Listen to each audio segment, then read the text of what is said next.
आदर्श रामलीला समिति गुदरी बाजार तो पूरा बन रही, गेदरीगंज पूरा बन रही के अध्यक्ष विनोद साहनी जी, राम जागी निषाद जी, अभी आप जिनको सुन रहे थे डॉक्टर हवलदार यादव जी,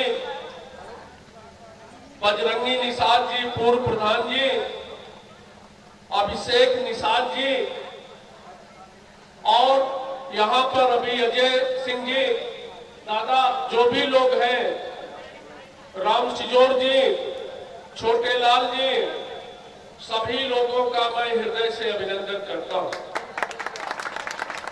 जो हमारी नाट्य मंडली के सदस्य हैं, कलाकार हैं, इन कलाकारों का मैं हृदय से अभिनंदन करता हूं। मेरे सामने जो माताएं में बैठी है, जो पिता समान बुजुर्ग हैं, भाई नौजवान साथी हैं, मैं सबको ढेर सारी शुभकामनाएं देता हूं। साथियों, ये रामलीला का मंच है और मेरी ये आदत है कि मैं किसी मंच से कोई राजनीतिक भाषण नहीं करता हूं। जो प्रासंगिक है केवल उन्हीं विषयों पर वार्ता होती है। यहाँ पे बहुत सारी माताएं बैठी हैं, बहुत सारे विद्वान लोग बैठे हैं, हमारे गुरु जी आदरणीय जो चतुर्वेदी जी अभी यहाँ पे विद्वान व्यक्ति है, यहाँ पे मौजूद है, मैं इनका भी अभिनंदन करता हूँ। बहुत सारे लोग यहाँ पर हैं।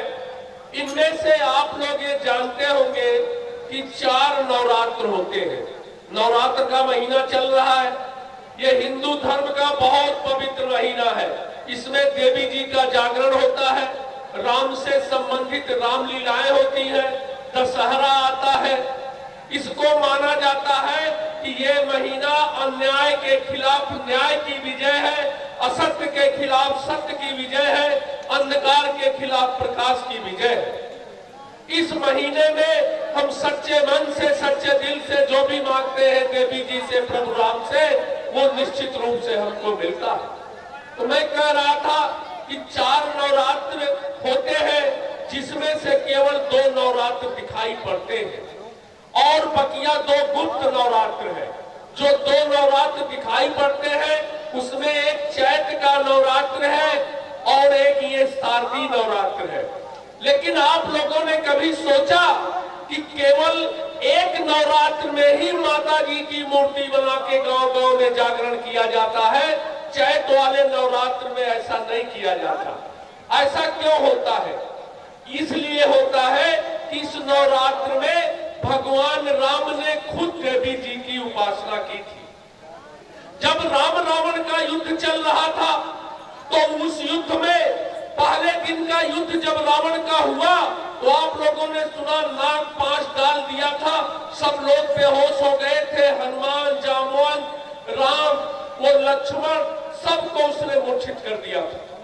जब पहले दिन का युद्ध हुआ तो राम को ऐसा लग रहा था कि कहीं रावण जीत न जाए। निराला जी लिखते हैं कि विक्षुरित वाहिराजीव ने रहत लक्ष्मण, लोहित लोचन रावण मदमोचन वही यार, कि राम लाल लाल आंखों को लेकर के रावण का घमंड चूर करने के लिए आगे बढ़ रहे थे, लेकिन जो लक्ष्य किए हुए बाण मार रहे थे वे सारे बाण बेकार चले जा रहे थे। राम की स्थिति थी कि दृढ़ जटा मुकुट हो विपर्यस्त प्रतिलट के कुल, फैला हो वक्ष पर पृष्ठ पर बाहुओं पर विपुल, कि दृढ़ता के साथ जो जटा मुकुट बांधा गया था वो अस्त व्यस्त हो गया था। पहले दिन का युद्ध समाप्त होता है, दोनों सेनाएं अपने शिविर में लौटती है, राम के सेना की बैठक होती है। राम उस बैठक में अपने सेनापतियों से बताते हैं कि अब मैं युद्ध नहीं जीत पाऊंगा। क्यों नहीं जीत पाऊंगा? क्योंकि आज मैंने शक्ति की मूर्ति देखी है जो रावण के चारों तरफ आवरण बना करके लड़ रही थी। राम कहते हैं फिर देखी भीमा मूर्ति आज रण देखी जो लड़ रही थी अंत में लिए हुए रावण को। फिर जब ये बात आती है तो सबसे बुजुर्ग व्यक्ति जामवंत है। जामवंत कहते हैं रावण अधर्म होकर भी यदि कर सका त्रस्त तो निश्चय ही तुम सिद्ध करोगे उसे ध्वस्त। शक्ति की करो मौलिक कल्पना करो पूजन, जब तक न सिद्ध हो समर छोड़ दो रघुनंदन। जामवंत ने कहा रावण तो अधर्मी पुरुष है, रावण अन्यायी पुरुष है, यदि शक्ति रावण के साथ है तो आप तो धर्मात्मा है, आप शक्ति की उपासना कीजिए, निश्चित रूप से शक्ति आपके साथ आएगी। फिर राम देवी जी की उपासना करते हैं। 9 दिन देवी जी का दिन में लड़ाई चलती है और 9 रात इसीलिए बोलते हैं कि 9 रात भगवान राम माता का जागरण करते हैं। ये स्थिति रहती है, लेकिन ये दिखाया गया है कि कैसे राम के शरीर में शक्ति प्रविष्ट होती है, कुंडली में, नाभि में, मस्तिष्क में। लेकिन देवी देवता पहले भक्तों की परीक्षा लेते थे। राजा शिव को परीक्षा देनी पड़ी, राजा बलि को परीक्षा देनी पड़ी, राजा हरिश्चंद्र को परीक्षा देनी पड़ी। राम की परीक्षा लेने के लिए देवी जी ने 9वें दिन जो राम ने पुष्प रखे थे चढ़ाने के लिए, वो फूल गायब कर दिए। राम फिर विचलित हो जाते हैं, उनको ये लगता है कि मेरी पूजा तो अधूरी रह गई, संपन्न नहीं हो पाई। कहते हैं ठीक जीवन जो पाता ही आया विरोध, ठीक साधन जिसके लिए किया ही सदा शोध। धिक्कार है मेरा जीवन जो हमेशा विरोध ही पाता आया। लेकिन कभी उनको याद आता है कि कहती थी माँ मुझे सदा राजीव ने, मेरी माता मुझे हमेशा कमलवत नयन वाले कहती थी। इसका मतलब है कि अभी 2 आंखें मेरे पास शेष है, मैं इन्हीं दोनों आंखों को देवी जी को चढ़ाता हूँ। और जैसे वो 12 आंखों की तरफ बढ़ाते हैं, देवी जी प्रकट होती है और कहती है होगी जय है पुरुषोत्तम नवीन, कह महाशक्ति राम के बदन में हुई लीन। फिर राम रावण का वध करते हैं। तो राम तो हमारे रोम रोम में बसे हुए हैं। उत्तर का आदमी, पूर्व का आदमी, पश्चिम का आदमी, दक्षिण का आदमी जब एक दूसरे से मिलता है तो जय राम जी की कहता है। दुनिया में जितनी भी भाषाएं हैं, तमिल, तेलुगु, मलयालम, कन्नड़, चीनी, जापानी, अमेरिकी, अफ्रीकी, सारी भाषाओं में राम कथा पूरी दुनिया में प्रवाहित प्रकाशित हो रही है। राम सबसे पहले सामाजिक समरसता के प्रतीक है। मैं आपको एक बात जो बता रहा हूँ कि निषाद राजगुरु की जो निषाद राजगुरु की ननिहाल थी अयोध्या में, और वो अयोध्या में आते थे, रहते थे। वहाँ राम के साथ नदी के किनारे सरजू जी के तट पर और दूसरी जगहों पर खेलते थे। एक दिन क्या हुआ कि जब ये राजा दशरथ ने कह दिया कि राम राजा बनेंगे, तो निषाद राजगुरु ने राम से कहा मित्र अब तो आप राजा बन जाएंगे तो आपसे मिलना भी बड़ा तो कठिन हो जाएगा, क्योंकि राजा से मिलने के लिए सबके बस की बात नहीं है, इसलिए हम आपसे नहीं मिल पाएंगे। राम ने ये बात दशरथ से कहा और दशरथ ने निषाद राजगुरु को पहले राजा बना दिया, अपने क्षेत्र में पहले राजा बना दिया। तो राम तो ऐसे व्यक्ति है जो सत्ता बाद में लेते हैं, पहले अपने मित्रों को राजा बनाते हैं। जो निषाद राजगुरु को राजा बनाया, सुग्रीव को राजा बनाया, विभीषण को राजा बनाया, फिर अयोध्या में तब जाकर के वो जो गद्दी पर बैठे। तो राम सामाजिक समरसता के प्रतीक है। राम ने पिछड़ों को, दलितों को, अल्पसंख्यकों को, सारे लोगों को इकट्ठा किया। और ये आपको आदिकाल से मिलेगा।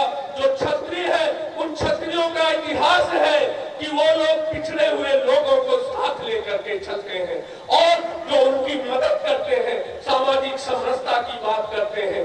ये जो बानर भालू रीछ नहीं थे जो राम के साथ लड़े थे, बानर भालू रीछ को ये तो चाणों ने गा गा करके बानर भालू रीछ कह दिया।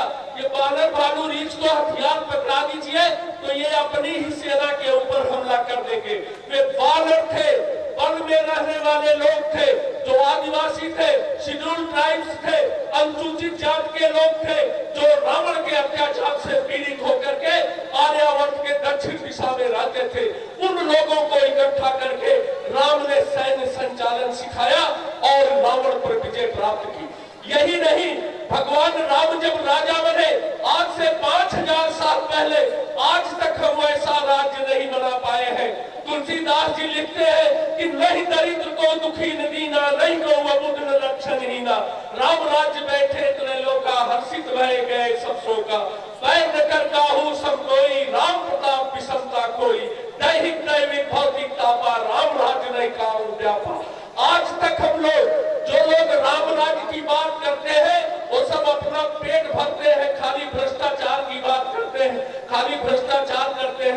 को बेवकूफ बनाते हैं। आज तक कोई राम जैसा राज्य नहीं बना पाया है। तो मित्रों, आज के दिन हम लोगों को यही कहना है कि राम ने जो जिया है हम उनके चरित्र से अनुसरण करें। राम ने जो जिया है वो आज सबसे बड़ी दिक्कत क्या है, समाज में भाई भाई से झगड़ा हो रहा है, बाप बेटा लड़ रहे हैं, सास और बहुएं लड़ रही है। ये बड़ी खराब स्थिति समाज की है। एक कवि ने लिखा कि घट घट रावण घर घर लंका, इतने राम कहां से लाऊं जो रावण का भी छेदन कर दे, इतने राम कहां से लाऊं। तो आज के दिन हम लोग अगर अपने भाइयों से, अपने माँ बाप से, समाज में बड़े लोगों से अच्छा व्यवहार करें, सास भी जो अपनी बहुओं को इज्जत दे, उनसे प्रेम करें, बहुएं भी सास का सम्मान करें, भाई भाई से प्रेम करें, तभी हमारा गांव अच्छा बनेगा, तभी प्रदेश अच्छा बनेगा, तभी देश अच्छा बनेगा, तभी हम आगे बढ़ सकते हैं। आज के दिन ये हम लोगों को संकल्प लेना है। इन्हीं शब्दों के साथ सबकी नसों में पूर्वजों का पुण्य रक्त प्रवाह हो, गुणशील साहस बल तथा सब में भरा उत्साह हो, सबके हृदय में सर्वदा संवेदना की ताह हो, तुमको हमारी चाह हो, हमको तुम्हारी चाह हो।